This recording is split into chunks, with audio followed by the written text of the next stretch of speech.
Hi there, Assalamu alaikum. Welcome back once again to our channel Understanding Computer Basics. প্রিয় বন্ধুরা, আমরা শিখতেছি একদম নতুনদের জন্য Microsoft Excel A to Z full course. তো আজকে আমরা যেটা শিখব মাইক্রোসফট এক্সেলের শর্টকাট নিয়ম। আপনি যখন মাইক্রোসফট এক্সেলের দক্ষতার সহিত কাজ করতে যাবেন, কাজের গতি বাড়াতে এবং দ্রুত কাজ করতে অবশ্যই আপনাকে এই শর্টকাট নিয়মগুলো অবলম্বন করতেই হবে। তো কথা নয়, চলেন আমরা আজকের এই 4 নম্বর ক্লাসটিতে কিবোর্ড শর্টকাট নিয়মগুলো খুব সহজেই দেখে নেই। So without further ado, let's get down the work.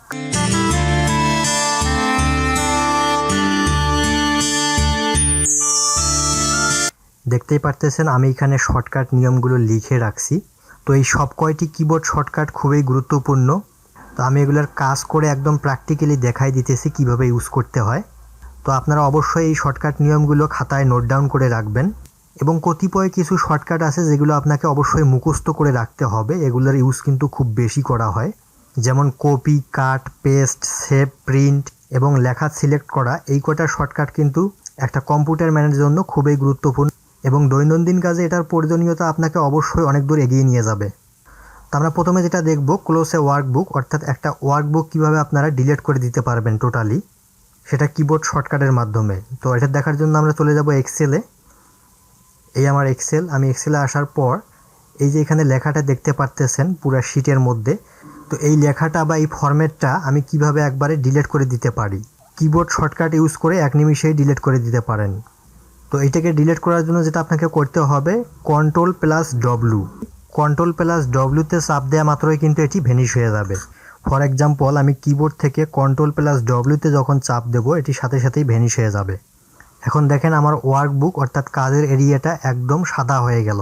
তো এরপরে 2 নম্বরে আমরা যেটা দেখব, ওপেন এ নিউ ওয়ার্কবুক, অর্থাৎ Ctrl+N করলে এটি নতুনভাবে শিট খুলে যাবে। তো এটা দেখার জন্য আবারও এক্সেলে চলে যাব। তো এখানে দেখতে পারতেছেন পুরো ওয়ার্কবুক অর্থাৎ কাজের এরিয়াটা কিন্তু এখন সাদা হয়ে আছে। তো আমি যদি নতুন করে কাজের এরিয়াটা নিতে চাই, সেক্ষেত্রে এখানে Ctrl+N যদি চাপ দেই, সাথে সাথেই কিন্তু আমার ওয়ার্কবুক অর্থাৎ কাজের এরিয়াটি চলে আসবে। তো Ctrl+N এ চাপ দেওয়া মাত্রই কিন্তু আমার এই ওয়ার্কবুকটা চলে আসলো। তো একটা ওয়ার্কবুক ডিলিট করে দেওয়ার জন্য আমরা কি করলাম, একটু আগে Ctrl+W-তে যখন চাপ দেবো এটা চলে যাবে এবং Ctrl+N করা মাত্রই কিন্তু আমার কাজের এরিয়াটা আবার চলে আসবে। তো এরপরে 3 নম্বরে যেটা দেখব, সিলেক্ট অল, অর্থাৎ যে কোনো টেক্সট বা লেখা খুব সহজে Ctrl+A চাপ দিয়ে সিলেক্ট করে নিতে পারবেন। তো এক্সেলে গিয়ে আমরা প্র্যাকটিক্যালি দেখে নেই। তো এখানে নর্মালি দেখতে পারতেছেন এই ফরম্যাটটি অর্থাৎ এই কাজের এরিয়াটা কিন্তু সিলেক্ট করা নেই। তো আমি যদি চাই Ctrl+A করে একবারে সিলেক্ট করে নিতে পারবো। ফর এক্সাম্পল, কিবোর্ড থেকে যদি আমি Ctrl+A-তে চাপ দিই, তো সাথে সাথেই দেখেন পুরো কাজের এরিয়াটি কিন্তু লেখা সহ সিলেক্ট হয়ে গেছে।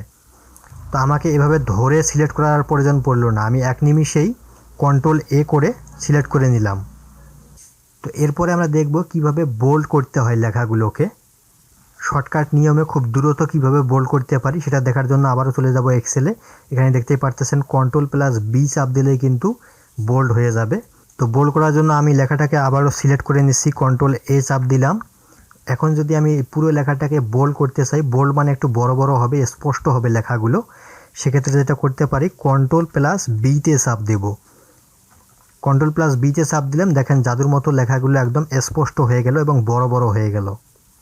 তো আমি আবারও দেখাচ্ছি, Ctrl+A করে সিলেক্ট করে নিলাম, তারপর কিবোর্ড থেকে Ctrl+B-তে চাপ দিলাম, সাথে সাথেই লেখাটি বোল্ড হয়ে গেল। এবং Ctrl+B-তে যদি আরও একবার চাপ দেওয়া হয় তাহলে কিন্তু বোল্ডটা সরে যাবে, অর্থাৎ লেখাটা অস্পষ্ট হয়ে যাবে। তো এরপরে আমরা যেটা দেখব খুবই গুরুত্বপূর্ণ, কপি এবং কাট করে কিভাবে। তো কপি করার জন্য কিবোর্ড থেকে Ctrl+C চাপ দিলে কিন্তু কপি হয়ে যাবে এবং কাট করার জন্য Ctrl+X-এ চাপ দিলে কিন্তু কাট হয়ে যাবে। তো এটা দেখার জন্য আবারও এক্সেলে চলে যাব।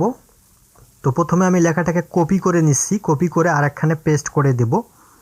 তো কপি করার জন্য সিলেক্ট করা থাকতে হবে। সিলেক্ট করার পর কিবোর্ড থেকে Ctrl+C-তে চাপ দেওয়া মাত্র কিন্তু লেখাটি পুরোপুরি কপি হয়ে যাবে। তো এটাকে যদি আমি নিচে এসে পেস্ট করে দেই, তো পেস্ট করার জন্য যেটা করতে হবে, পেস্টের শর্টকাট নিয়ম দেওয়া আছে Ctrl+V।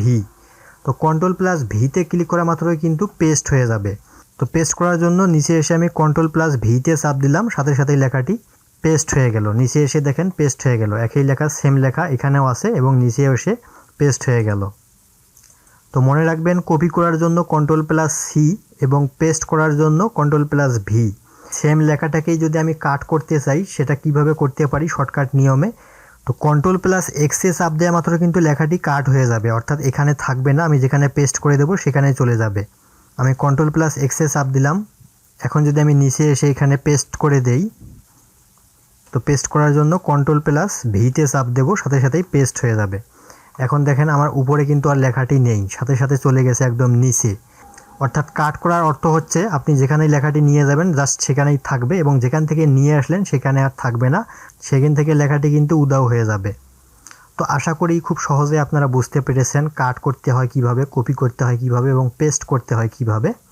এবং তারপরে আমরা যেটা দেখব আনডু রিসেন্ট অ্যাকশন, অর্থাৎ যে কোনো লেখাকে কিভাবে ফিরিয়ে নিয়ে আসা যায়।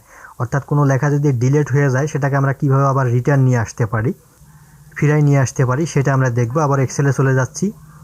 ফর এক্সাম্পল আমি এখান থেকে এই লেখাটিকে Ctrl+A করে সিলেক্ট করে নিয়ে আমি কিবোর্ড থেকে ডিলিটে চাপ দিলাম, এই লেখাটি চলে গেল, ডিলিট হয়ে গেল। তো এটাকে আমরা কিভাবে খুব সহজে আবার ফিরে নিয়ে আসতে পারি, সেক্ষেত্রে যেটা করতে হবে শর্টকাট নিয়ম, কিবোর্ড থেকে Ctrl+Z চাপ দিতে হবে। আমি যখন Ctrl+Z তে ক্লিক করব সাথে সাথে কিন্তু আমার এই লেখাটি আবার ফিরে আসলো।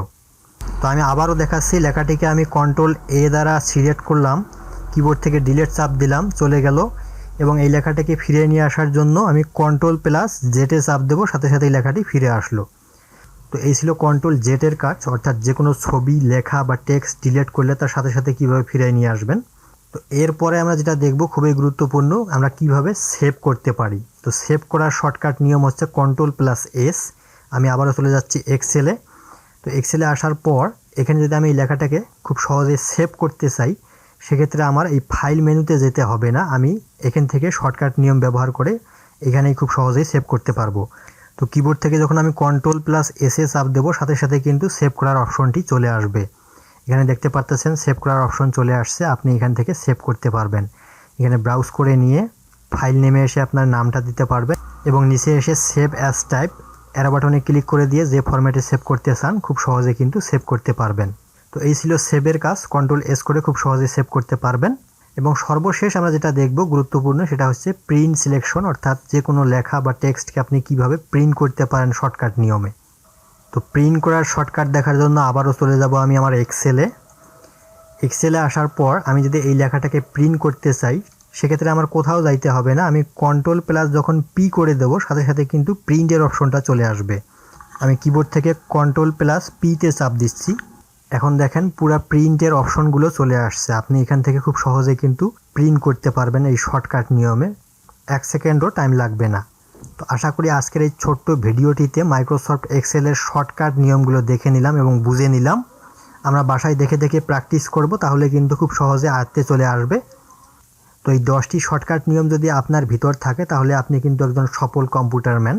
আপনি যে কোনো কাজ অফিস, আদালত, ব্যবসা প্রতিষ্ঠানে খুব দ্রুত করতে পারবেন। তো আজকের ভিডিওটা এতটুকুই থাকবে। সবাই ভালো থাকবেন, সুস্থ থাকবেন। দেখা হচ্ছে নেক্সট ক্লাসে। Still then take care and stay safe. Allah হাফেজ।